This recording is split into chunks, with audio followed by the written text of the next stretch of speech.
ये video MBBS second year और third year students के एग्जामिनेशंस के बारे में है जो महाराष्ट्र में हो रहा है MUHS यूनिवर्सिटी के अंडर। अभी एग्ज़ाम के सिनेरियो में बताया जाए तो हमारा जान से एग्ज़ाम पोस्टपोन किया जा रहा है। अभी अप्रैल का 19 तारीख का डेट दिया है। हमारा जान, फेब और मार्च और अप्रैल ये ऐसे 4 डेज दिए गए थे और जान फेब के टाइम पे कोविड का फर्स्ट वेव कम हो रहा था, तभी भी हमारा एग्जाम्स पोस्टपोन किया गया था कोविड का रीज़न देकर। और 23 मार्च का डेट था हमारा और तभी भी हमारा एग्जाम्स 10 दिन पहले पोस्टपोन किया गया 19 अप्रैल को, जब सेकेंड वेव स्टार्ट हो रहा था। हमारे मेजर्स के एग्जाम्स, फाइनल ईयर्स के एग्जाम्स चल रहे थे और काफ़ी बच्चे पॉजिटिव आ भी रहे थे और पोस्टपोन हुआ था हमारा एग्जाम्स क्योंकि बच्चे एग्ज़ाम के बीचों बीच बीमार पड़ रहे थे। एंड तभी डिसीजन डेफिनेटली ठीक ही लगा था। बट अभी हम वापस 19 अप्रैल के सिचुएशन को देखकर लगता नहीं है कि सेकेंड वेव ख़त्म होने वाला है। पीक अभी ही स्टार्ट हुई है। हमें पता है अभी सेकेंड वेव का 1 लाख केसेस आ रहा है इंडिया में पर डे और आज के दिन 10 अप्रैल को रिकॉर्ड टूटा है। अभी हमारे एग्जाम्स 9 दिन में आ रहा है और हम डिमांड सिचुएशन को देखकर ही हम डिमांड कर रहे हैं पिछले 2-3 दिनों से कि हमारा एग्जाम पोस्टपोन किया जाए वापस, क्योंकि हमें पता है कि क्लियरली सेकेंड वेव पीक भी नहीं हुआ है अभी तक। डेफिनेटली आगे अप्रैल एंड में ही पीक होगा या मई तक भी चलने ही वाला है, इसलिए हम डिमांड कर रहे हैं कि पोस्टपोन किया जाए। लेकिन हमारे रिक्वेस्ट 2-3 बार टाला गया है और हमें सर्कुलर भेजा जा रहा है डायरेक्टली कि एग्जाम डिसाइडेड डेट पे ही होगा जो 19 अप्रैल का है। अभी एक सर्कुलर दिया जा रहा है बट हमारे जो कंसर्न्स है जो हम रख रहे हैं सामने कि कैसे मैनेज होगा, वो उसका कोई हमें सोल्यूशन नहीं दिया गया है अभी तक। अभी प्रॉब्लम्स के बारे में बोला जाए तो पहले हॉस्टल का, कि हॉस्टल में अभी बच्चे ऑलरेडी पॉजिटिव निकलना स्टार्ट हो चुके हैं। पिछले 1 हफ्ते से 1-2 स्टूडेंट पॉजिटिव निकलते आ रहे हैं। ये सिर्फ हमारे बैच की बात है। और मेजर्स जो फाइनल ईयर्स का प्रैक्टिकल एग्जाम भी अभी कंटिन्यू हो रहा है, जो पहले मार्च में था, वो भी काफ़ी बच्चे पॉजिटिव है। हमारे सीनियर्स में भी काफ़ी बच्चे पॉजिटिव है जिनका एग्जाम है अभी हमारे साथ। तो ऐसे 1-1 बच्चे पॉजिटिव आ रहे हैं। हमारे हॉस्पिटल, कॉलेज के हॉस्पिटल में करंटली बेड्स फुल है और अगर अभी 1-2 और बच्चे एक्स्ट्रा अगर पॉजिटिव आ गए तो उन्हें एडमिट करने के लिए सही में जगह नहीं है। और सिर्फ कॉलेज के नहीं, बाहर से भी पेशेंट लोड काफ़ी ज़्यादा है, तो बेड्स मिलने के चांसेस नेचुरली कम हो जाते हैं। अभी अगर एक और भी बच्चा पॉजिटिव निकलता है तो बेड्स नहीं है और एक तो उसे घर जाना पड़ेगा, नहीं तो बेड के लिए इधर भटकना पड़ेगा एंड पेरेंट्स भी नहीं है। ये एक हुआ। दूसरा, जो बच्चे अभी पॉजिटिव रूम में निकले हैं उनके दोस्त, आइसोलेशन का यहाँ हॉस्टल में कोई वो आइसोलेशन वर्ड ही एग्जिस्ट नहीं करता है। बॉयज एंड गर्ल्स दोनों हम same canteen, same mess share करते हैं। बॉयज अपना रीडिंग रूम शेयर करते हैं और गर्ल्स में भी अपना रीडिंग रूम शेयर होता है। आइसोलेशन का बात ही नहीं है। बॉयज में हम लोग 2-3 लोग रहते हैं एक रूम में, गर्ल्स में हम लोग 4 लोग रह रहे हैं एक रूम में। गर्ल्स का भी अभी स्पेसिफिकली आज का एग्जैक्ट सिचुएशन अभी का बोला जाए तो 4 वॉशरूम्स है सेकेंड ईयर्स में, 4 वॉशरूम्स है जिसमें 3 वॉशरूम नहीं है। एक सबका रेनोवेशन हो रहा है। तो इवन इफ हम दूसरे रूम्स में आइसोलेट हो जाए, जो जूनियर्स का है जो बंद है, आइसोलेट हो जाए तो भी हमें वॉशरूम एक ही आके यूज करना है। तो आइसोलेशन करने का कोई सवाल ही नहीं है और पॉसिबिलिटी ही नहीं है। ये हॉस्टल का सिचुएशन है। और अभी जो बच्चे घर पे हैं उनका, जो लोग हेल्दी हैं उनके ट्रैवल के टाइम पे भी उनके इन्फेक्शन कॉन्ट्रैक्ट करने के चांसेस बहुत ज़्यादा हो जाता है विद इंक्रीज केसेस। बिकॉज अभी ओवरऑल इंडिया में भी सिर्फ वीकेंड लॉकडाउन है, ट्रांसपोर्ट पे कोई रोक नहीं है, तो कॉन्ट्रैक्ट करने के चांसेस बहुत ज़्यादा है। एंड जो बच्चे अभी घर पे हैं, जो लोग पॉजिटिव हैं, उनके फैमिली मेंबर्स भी पॉजिटिव हैं, अगर पॉजिटिव रहने के बावजूद उनके फैमिली मेंबर्स को संभालने वाले यही लोग हैं। एंड अभी जो बच्चे अभी जो पॉजिटिव हैं उनके बारे में, घर पे हो या नहीं हो, अभी काफी बच्चे जो मैंने बोला हॉस्टल से पॉजिटिव निकले वो फर्स्ट वीक ऑफ अप्रैल में निकले हैं। 19 को पेपर है, 20 दिन में नहीं बच्चा ठीक होता है। अभी जो मेरा एक फ्रेंड है जो मार्च में पॉजिटिव आया था, मैंने उसको कल परसों पूछा था कि उसको कैसा लग रहा है, उसको अभी भी वीकनेस है। तो जो बच्चे अप्रैल में पॉजिटिव आए उनका तो मैं डेफिनेटली बोल सकती हूँ कि वो पेपर लिखने के कंडीशन में नहीं होंगे। अभी जो बच्चे हैं जो ट्रैवल करके आने वाले हैं, अगर उनसे ट्रैवल के दौरान अगर एक भी गलती हो जाती है, यहाँ पे आने के बाद अगर प्रॉपर सैनिटेशन नहीं किया सामान का, और अगर जो गाइडलाइंस है mainly washing hands, avoiding touching things, ये अगर एक भी इंसान ने फॉलो नहीं किया तो वो भी रिस्क में है, उसके रूममेट्स रिस्क में है, फिर हमारा वॉशरूम में सब शेयर करने की वजह से बाकी के सारे बच्चे रिस्क में आते हैं। तो एंड इनकी संख्या जो घर पे है, इनकी संख्या ऑलमोस्ट 70% है। 70% बच्चे अभी भी घर पे हैं। वो इसलिए नहीं आ रहे हैं क्योंकि उन्हें हमसे इन्फेक्शन कॉन्ट्रैक्ट नहीं करना एग्जाम के पहले, और वो इसीलिए लेट आ रहे हैं सिर्फ 2-3 दिन पहले। अगर वो लोग 2-3 दिन पहले ट्रैवल करके आते हैं और उनसे कुछ मिस हो गया, कुछ प्रिकॉशंस, तो हम जो हॉस्टलाइट्स हैं अभी, हम लोग उनके वजह से रिस्क में आ जाते हैं। एंड अभी जो सेकेंड वेव है, क्लियरली हम सबको पता है कि the virus is more infective. तो इनिशियली फर्स्ट वेव में mostly incubation period around 1 to 3 weeks था, रफली 2 वीक्स का एक एवरेज था। बट इस बार इन्फेक्टिव है तो ज्यादा चांसेस है कि अगर कोई पहले कॉन्ट्रैक्ट कर लेता है वायरस, तो काफी चांसेस है कि वो एग्जाम के बीचों बीच सिम्टोमेटिक हो जाएगा। एंड हम सबको पता है कि मेन सिम्टम्स एक हेडेक है, मसल एक, फटीग है। ऐसे में कोई भी बच्चा पढ़ के नहीं एग्जाम लिख सकता। एंड ये सिर्फ कोविड का सिम्टम्स है। जब बच्चा मेडिसिन स्टार्ट करता है, मेडिसिन की वजह से ही ड्राउजीनेस और इतना थकावट होता है कि लोग पूरा दिन सोते ही है इनिशियली दवाई जब लेना स्टार्ट करते हैं। तो ऐसे में बच्चा एग्जाम के लिए कैसे देगा। और अभी अगर बच्चे पॉजिटिव आ भी गए, अगर एग्जाम के बीच में आते हैं या 1-2 दिन पहले आते हैं, तो टेंशन इतना ज्यादा है। एक तो हम सबको पता है कि 4 महीना डिले हुआ है।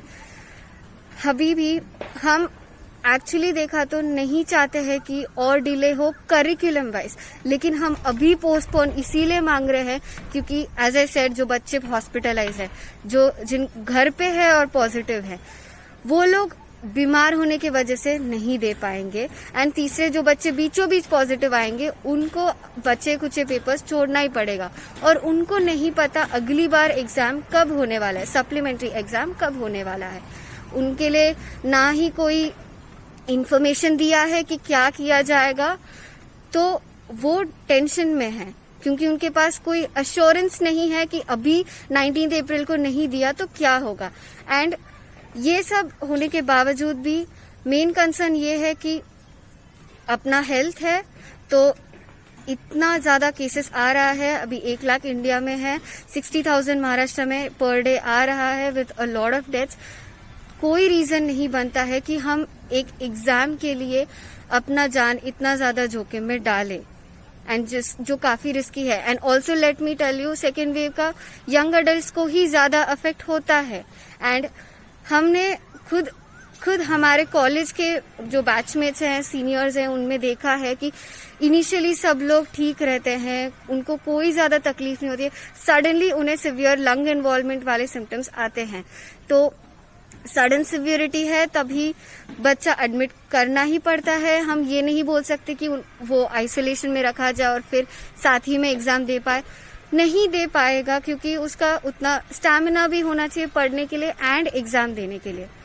अभी स्टेट की बात किया जाए तो काफी डिस्ट्रिक्ट्स में लॉकडाउन है और काफी रेजिडेंशियल एरियाज में माइक्रो कंटेनमेंट जोन्स है, और उन्हें एक RT-PCR करके आना ही पड़ेगा। And they have to follow all the regulations before they get out of their area. And अगर वो बच्चे भी पॉजिटिव निकलते हैं तो सेम सिचुएशन की इसकी वजह से वो नहीं दे पाएंगे। ऐसे गिने चुने लोग होंगे, ऐसे आउट ऑफ 150 हम 150 हैं एक बैच में, ऐसे हो सकता है कि 25-30 लोग ऐसे कुछ कारणों की वजह से एग्जाम ना दे पाए।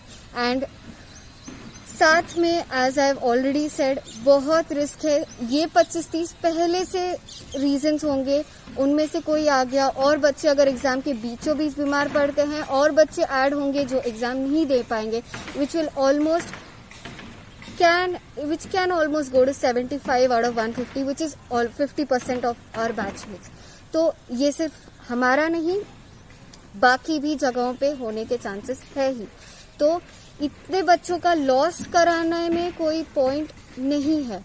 तो इसीलिए हमारा डिमांड है कि आप अभी के लिए सारों का पोस्टपोन कर दो, सारे लोग एक लेवल पे रहने दो।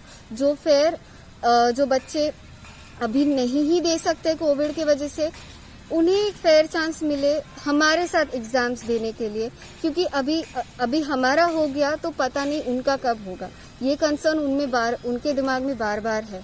एंड जो बच्चे बीचों बीच अगर पॉजिटिव निकलते हैं एग्जाम के बीचों बीच, तो बच्चा अगर सिम्टोमेटिक होगा तो भी वो नहीं करेगा टेस्ट इस डर से कि मुझे मेरे बाकी के एग्जाम गलाने पड़ेंगे, सिर्फ एक पेपर बचा है, सिर्फ 2 पेपर बचा है, कि जैसे तैसे मैं पुल करके दे देता हूँ। एंड हमारा पोर्शन जितना भी है सब के सब बच्चे कम सोकर पूरा 8-8, 9-9 घंटे पढ़ के ही एग्जाम देते हैं। This is too much of a fatigue for a person who might be positive, and वो चाह कर भी नहीं टेस्ट करेगा, चाह कर भी एडमिट नहीं होगा इस डर की वजह से कि एक पेपर छूट जाएगा और उसको 6 महीने के लिए शायद रुकना पड़े सप्लीमेंट्री के लिए।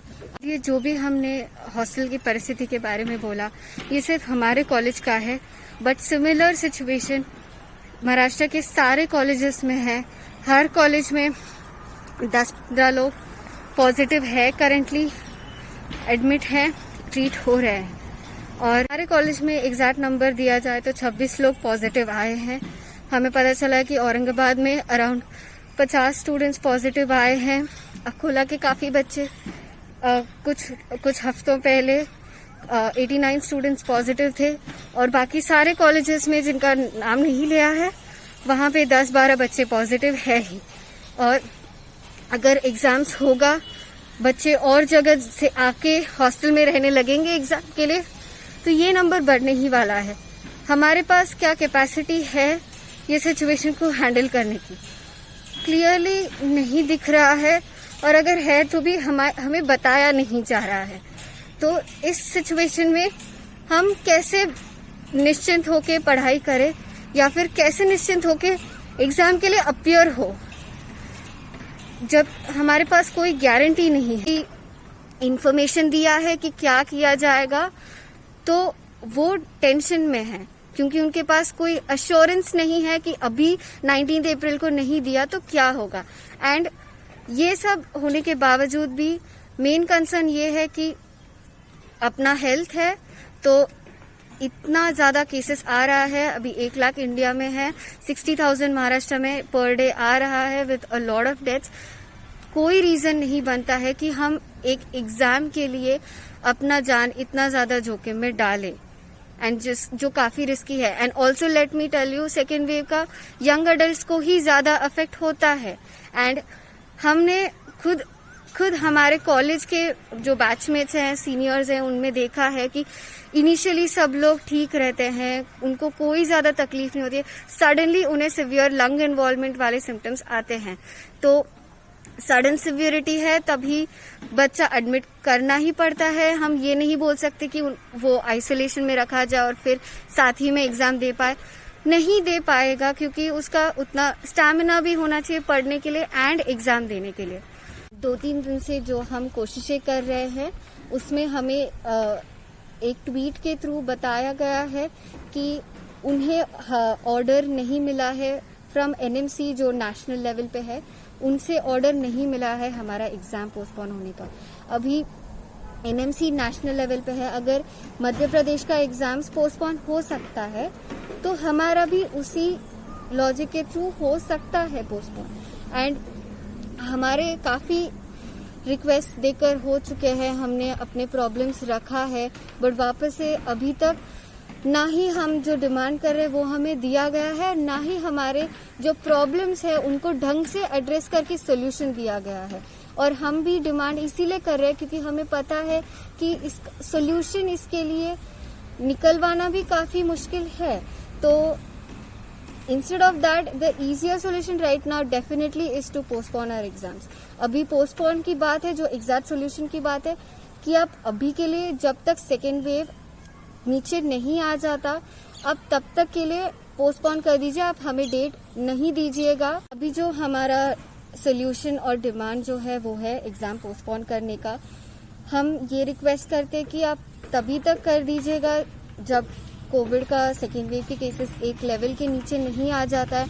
अभी 60,000 है एक दिन का, जब 2 या 3 हज़ार पे आ जाएगा, 2-3 महीने शायद लग सकते हैं, जब उतना आ जाएगा तभी आप हमें 1 महीने पहले या 3 हफ्ते पहले इन्फॉर्म कर दीजिएगा। हम सारे बच्चे हॉस्टल में आके क्वारंटीन हो जाएंगे। अगर कोई बच्चा पॉजिटिव है तो तभी हॉस्पिटल बेड शायद थोड़ा अवेलेबल हो सकता है, डेफिनेटली हो सकता है, तभी वो एडमिट हो सकता है। उस क्वारंटीन पीरियड में वो बच्चा ठीक हो सकता है और फिर हम सारे लोग एक साथ एग्जाम दे पाएंगे बिना किसी इशू के, और एक साथ दे पाएंगे मेनली, और एक साथ आगे जाएंगे।